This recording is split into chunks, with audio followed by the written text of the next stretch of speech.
There was reading. If Lucifer can just choose to take a vacation from hell, is it truly an eternal condemnation? I'm very conflicted about sinning this show, largely because I feel like an abundance of sins is exactly what the devil would want. So in the interests of balance, if all the Lucifer fans out there could be extra outraged in the comments, to compensate, it would be greatly appreciated. License and registration. Coming right up. Lucifer likes to be flashy and feels like he's above the law because I guess technically he is, and I get all that, but wouldn't it be easier in this scenario to just produce the license and registration and get on with this night? We're going to see 372 incidents of Lucifer being a pompous ass before this episode is over, so a little less flash here would have been fine. And no need to check the math because they don't call me the abacus of YouTube narrators for nothing. Also, bribing an officer of the law. You break the law sometimes, don't you? Sometimes. Lucifer is a very attractive man with a sexy accent and piercing eyes, but I very much doubt that would be enough. Yes, Lucifer, I have dark desires. Sometimes I think about not returning my shopping cart once I'm done with it. Damn it, Lucifer, you handsome bastard. One sin for revealing my deepest, darkest desire in the world. People like to tell me things. Must be something about his face. Lucifer has no qualms about telling others he's immortal and all the other things he's capable of doing for the rest of the episode. He goes by his real f***ing name even. So why is he being so coy with this random cop? Thank you, Patrick. You can go. I have it on good authority that if she can still hold a conversation while he's doing that, he's probably not doing it right. But I didn't leave hell to be a bartender. Oh, come on now, that's not fair. You're far more than just a bartender. You're an expositional bartender. Much better. For the Lord of Hell, for crying out loud. Does hell even need a lord or somebody in charge? Okay, maybe you need someone in charge of sorting the incoming souls into the different levels of hell, but after that, isn't it just an eternity of torture? How much lording does it take to put William Shatner's The Transformed Man on repeat, for example? If time is slowed down, then from the perspective of these partiers, Lucifer and Amenadiel should be moving extremely fast. So why aren't they reacting to the sudden speedsters? If they're supposed to also be invisible, what's the point of slowing time down? Show off? What exactly do you think happens when the devil leaves hell? I'm guessing countless parties and everyone stays up past their bedtime. Does anything else happen when the parents leave town? I'll be honest, all my life knowledge comes via movies from the 1980s. He will not be merciful for much longer. Some people's version of hell is experiencing round after round of the pronoun game. Just saying. If all these women outside were snapping pictures and acting like crazed hyenas around Delilah, then how is she able to sit at this bar without being bothered by at least a few fans? I'm definitely curious about the identity of the shooter and who hired him, but I'm more curious about where all the cars that were clearly in front of the shooter's vehicle in the previous shot went. Hey man, I just pulled the trigger. I'm pretty sure I'm only the murderer defense doesn't go over great with a jury, but you do you, hired assassin. I wouldn't pick at it too hard. Not after Palmetto Street. Oh yeah, remember that thing at Palmetto Street with the guy and that other thing? He did that terrible thing to that other guy. Yeah, that was wild and super relevant. Also, I am so relieved to see another cop story that has an underdog detective trying to prove their worth after a vague case that went wrong. Who says fresh ideas are better? Me. I do. Lucifer, Morning Star.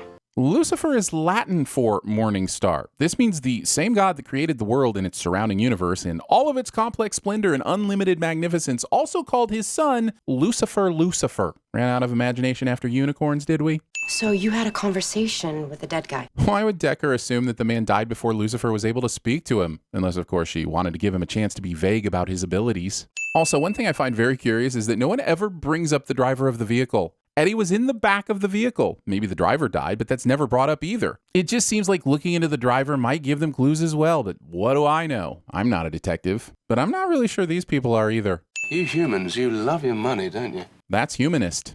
Wait, no, that's something else entirely. How does she end up dying in a hailstorm of bullets and you get away without a scratch? I think that's interesting, don't you? The benefits of immortality.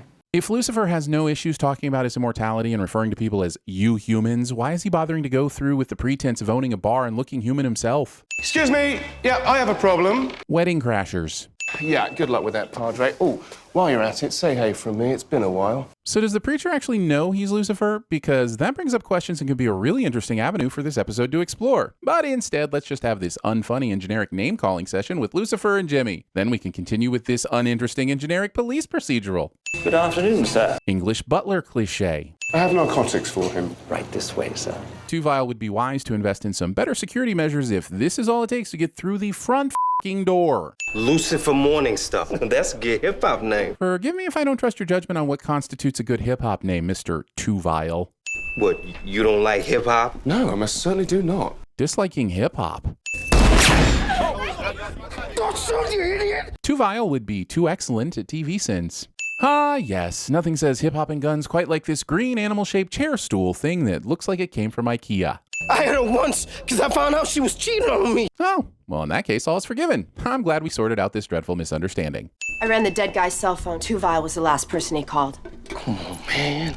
And what I find highly interesting is how you made the connection on your own. Is it honestly surprising that Lucifer would be aware of Delilah's ex-boyfriends and make that his first point of call? Especially considering she's a celebrity. The real question, detective, is why did you need to run the dead guy's phone to make this very basic deductive leap? Hot Tub High School, that's where I know you're from. Let's just stick to my question, shall we? The one with the famous So- nude scene. I sincerely hope the nude scene in question from Hot Tub High School focuses on the teachers and not the students, or else I expect Lucifer to personally escort all of these people to a very special level of hell. She was like the new Phoebe Cates. Thanks, I appreciate that. That was quite a nude scene. I have far too many bullets in this thing for you to still be talking. This show has plenty of problems, but Tom Ellis and Lauren German's repartee isn't one of them. They have magnificent chemistry right off the bat, and I could be easily led down a path of watching them solve mysteries every week. I've just threatened his life. He's not our guy. I would have said, trust me. You did what? Yes, Lucifer just admitted to threatening another person's life, and that should be dealt with, but she's going to completely ignore Tuvile's drug purchasing admission and whether or not anyone here has a license for the copious amounts of guns currently being collected by the most ineffectual butler since Winston in the Tomb Raider 2 video game? I got it. I got it. The name, the whole Lucifer thing. You're really just now getting this connection, Decker? You are a detective, right? I know something you don't know. Really? What's that? Won't say unless you take me with you on this. This works. My mother is a police officer. She could arrest you. Oh. I think I might know your mother. Well, isn't that a devil of a convenience? You could say the devil is in the details. Okay, I'll stop. But I was having such a devil of a good time. Please don't unsubscribe. Did you know there's a special section of hell reserved for bullies? So, have fun. Bullies are the worst, but there's a chance that this kid isn't all evil. Maybe we shouldn't be skipping juvie and jumping straight to eternity of damnation quite yet. Perhaps you should refrain from arguing in front of the child. It's unbecoming. I don't know whether to laugh or to shoot you. Threatening to shoot a man you just met in front of your f***ing child, especially after said man has just made a damn valid point. She likes you. Of course she does. What's not to like? Vanity. So I never understood the human desire to procreate. Oh, I don't know. Shall we start with avoiding extinction? Are you at all aware of how dickish you sound? A question my friends and family ask when I explain what I do for a living somehow makes its way into this episode. I guess I can understand why Decker brought Lucifer along to this point, but I don't understand why she would bring him in with her when she questions the psychiatrist. If anything comes of this, Lucifer's involvement could hamper the investigation and possibly even derail it. There have to be some legalities involved if she's choosing to go down this path. Actually, it's interesting because you don't look at me that way. Episode has time for this. Delilah was having a clandestine affair with a wealthy married man, so if you just tell us his name, we will be on our way. I'm sorry, I can't do that. Now, doctor-patient confidentiality extends beyond the grave, but it can be breached with a court order if a judge deems it in the public interest. This is something that Decker would know, so why would she waste her time coming here without said court order, other than to provide Lucifer with the opportunity to show off his satanically sanguine seductive solution, of course. I do yoga. Hot yoga. Rachel Harris is a treasure, and we do not deserve her. Really tried to keep that one in. Title of my sex tape? Hey, sir! So this guy just stopped after the first "Hey, sir." Why is everyone so bad at their jobs in this show? I'm the President of the United States of America. No, need to be embarrassed. Hell, if Arnold can do it, right? Evidently, this show takes place in an alternate reality where Arnold Schwarzenegger was elected president. Knowing this episode aired in 2016, that actually sounds less ridiculous than what we ended up with. My bodyguard? What a cliche. Actually, My Bodyguard is a pretty original movie, and a very charming and entertaining one as well. Now this show, on the other hand, post-mortem pre-shadowing. Maybe Delilah gave him one too, like kind of a go-to gift. Well, that would imply she was actually sleeping with that maggot. Or that she paid for drugs with a watch, or they had become friends who gave each other Christmas gifts, or he was never at any of their meetups on time and she got sick of always waiting on him. People do give gifts without sex being involved. God, what am I doing here? Wrong deity, but yes, that is the eternal question. God, these God quips from Lucifer every time the word God is mentioned are god-awful. No one wants to work with me. Well, I'm available. Available, but not a cop. Shows like this always find a way to shoehorn the main character into some sort of consultant role, but how is Decker going to justify putting the owner of a nightclub and self-proclaimed Lord of the Underworld on the precinct's payroll? The soundtrack album for the movie Time Will Tell has reached number 15 on the Billboard charts. Oh, wow. In the name of Satan's sainted slippers, I swear this perfectly timed news report of convenience has contributed more to the resolution of this murder inquiry than both of these two chuckle f***s combined. Also, what the f*** is up with this bar chart? The scale here shows the positions from 70 to 1 in increments of 10. So why isn't the 51 bar somewhere between 60 and 50 and the 66 bar between 60 and 70? Why would anyone even need to do this manually? Excel will line that up for you in a second. Damn it, if there's one thing that I will not abide by, it's a sloppy attitude towards accurate data presentation. The watch Delilah gave you, now that's just sick. Great bit of deductive reasoning, team, but if Lucifer had thought to use the Jedi mind tricks back at Jimmy's wedding, he could have gotten Jimmy to admit this and saved us all a lot of time, and this show a ton of sins. Also, Jimmy really thought that the best form of payment for an assassination was the watch that was gifted to him by the very person he is paying to have assassinated? Yes, I know Jimmy probably didn't expect the shooter to be wiped out by a bus and be immediately found at the murder scene with said incriminating timepiece, but it's still a needlessly risky move. Why not pawn the watch and pay him in cash? I'm sure where he's going, the pain's coming.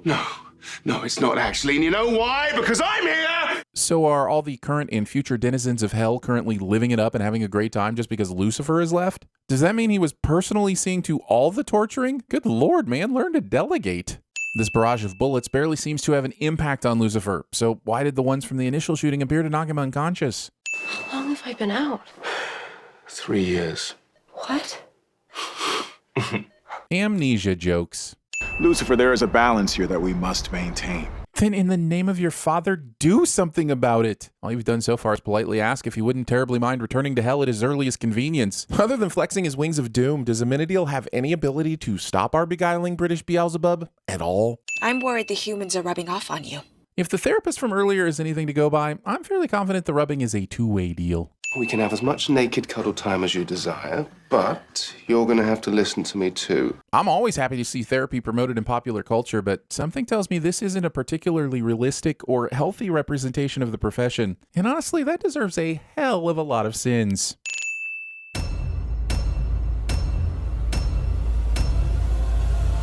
You're going to burn in a very special level of hell. You want to shag me. You want to shag me. No. You want to shag me. No. You want to shag me. All right, hold on a tick. That's not right. I'm going to warn you against disrespecting our father, Lucifer. Let me give you a little inside information about God. Take that, you winged spawn of Satan! The power of Christ compels you. I assume that as you're taking on the underworld, this symbol is a persona to protect those you care about from reprisals. You're thinking about Rachel? Actually, sir, I was thinking of myself. Right, I can get out of these, you know. Magic. No, I can't read people's minds. I'm not a Jedi. I find your lack of faith disturbing.